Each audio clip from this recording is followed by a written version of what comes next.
जंगों से उलझी दुनिया में हर देश एक दूसरे को मारने पर आमादा दिख रहा है। रूस और यूक्रेन के बीच जो चल रहा है वह किसी से छिपा नहीं है और अब तो रूस ने यूक्रेन को परमाणु धमकी तक दे दी है।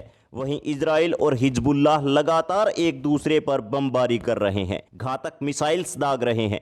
इजराइल ने पहले हमास के चीफ इस्माइल हानिया को मार गिराया और अब हिजबुल्लाह के सरगना हसन नसरल्लाह को भी घर में घुसकर मार गिराया। इजरायली सेना द्वारा लेबनान में किए गए हमले में हिजबुल्लाह के चीफ हसन नसरल्लाह को मौत के घाट उतार दिया है, जिसके बाद पूरी दुनिया में डर का माहौल है और हिजबुल्लाह और हूती की तरफ से आने वाली मिसाइलों से बचने के लिए पूरे इजराइल में लगातार सायरन बज रहे हैं। लेकिन इन सब के बीच भारत अपनी सामरिक, आर्थिक और कूटनीतिक ताकत का इस्तेमाल करते हुए देश का प्रभाव बढ़ाने में जुटा है। आइए जानते हैं कैसे। लेकिन इससे पहले अगर आपने हमारे चैनल को सब्सक्राइब नहीं किया है तो प्लीज़ हमारे चैनल को सब्सक्राइब करें, क्योंकि यह आपके लिए एक सेकंड का काम है, लेकिन इससे हमारी बहुत बड़ी मदद होती है। दोस्तों, दुनिया को एक सूत्र में जोड़ने वाली भारत की वसुधैव कुटुंबकम की नीति अब पूरी दुनिया को पसंद आने लगी है और वे इसके लिए खुलकर भारत की प्रशंसा कर रहे हैं।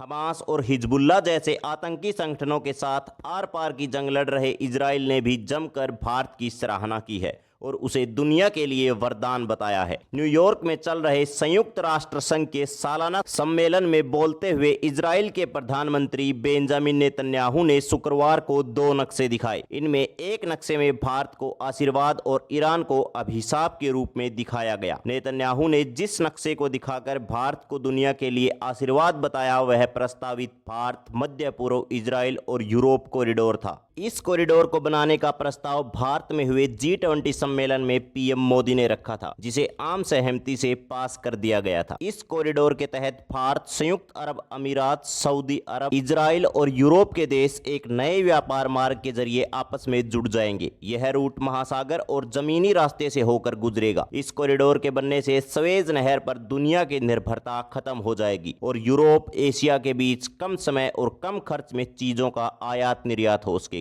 वहीं इजरायली पीएम ने एक दूसरा नक्शा भी दिखाया, जिसे उन्होंने दुनिया के लिए अभिशाप कहकर संबोधित किया। उन्होंने कहा कि यह नक्शा आतंक का एक बड़ा कोण है, जिसे ईरान ने भूमध्य सागर और हिंद महासागर के बीच बनाया है और लागू किया है। खास बात यह रही कि नेतन्याहू ने जो दोनों नक्शे दिखाए उनमें वेस्ट बैंक, गाजा और सीरिया के गोलान हाइट्स के फिलिस्तीन क्षेत्रों को भी इजराइल के हिस्से के रूप में दिखाया गया था। एक्सपर्ट्स के मुताबिक इन मानचित्रों के जरिए नेतन्याहू ईरान को आतंकवाद का केंद्र बताते हुए दुनिया को उसके खिलाफ प्रतिबंध लगाने और उसे परमाणु हथियार बनाने से रोकने के लिए इजराइल के साथ आने की अपील कर रहे हैं। अपने भाषण के दौरान नेतन्याहू ने बेबाकी से कहा कि दुनिया लंबे वक्त से ईरान का तुष्टीकरण करती आ रही है। उसने ईरान में जनता पर हो रहे उत्पीड़न पर भी अपनी आंखें मूंद ली हैं। उसने उसकी बाहरी आक्रामकता पर भी आंखें बंद की हुई हैं। यह तुष्टीकरण अब हर हाल में खत्म होना चाहिए। ईरान को सीधी धमकी देते हुए नेतन्याहू ने संयुक्त राष्ट्र में कहा, मेरे पास तेहरान के अत्याचारियों के लिए एक संदेश है। यदि आप हम पर हमला करते हैं तो हम आप पर हमला करेंगे। ईरान में ऐसी कोई जगह नहीं है जहां पर हमारी लंबी भुजाएं न पहुंच सकती हो। यह बात पूरे मध्य पूर्व के लिए सच है। आपको बता दें कि ईरान और इजराइल के खिलाफ लंबे वक्त से खींचातान जारी है और दोनों के बीच प्रॉक्सी वार चल रही है।